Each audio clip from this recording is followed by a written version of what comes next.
Hi, I am Dr. Vimmi Bindra, consultant gynecologist and laparoscopic surgeon at Apollo Health City, Hyderabad. Today I will be talking about a very interesting topic which is very relevant in pregnancy. A pregnant woman suffers from constipation and it is a very common complaint from them.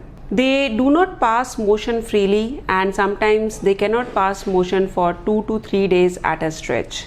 I would like to tell you why it happens. Pregnancy is a progesterone dominant state.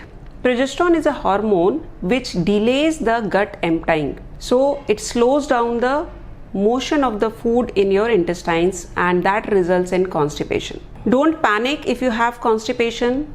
There are certain changes in your diet which you can do on a daily basis and that helps a lot. So how can we avoid constipation? Now to avoid constipation, one is you should have a meal which is good in dietary fiber. The fibrous fruits, vegetables, whole fruit you should eat instead of taking juices. Space your meals at regular intervals. Also drink lot of water. Adequate water is also required to form the bulk for the food to go out from the intestinal tract. So these are the important things which you should be following during pregnancy to avoid constipation. Now constipation can also lead to a condition called as hemorrhoids. Too much of constipation, too much of stressing to pass the motion can cause the prolapse of hemorrhoids, and which is also very common in pregnancy. If the condition is very severe, we usually add some medication that is called as laxatives, but better to avoid laxatives and do the dietary changes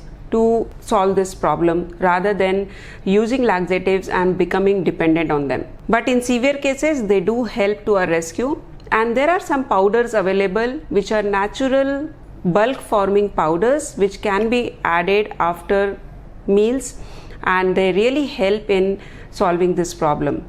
So drink enough water, take dietary fiber, space your meals, and you can avoid constipation during pregnancy. Thank you.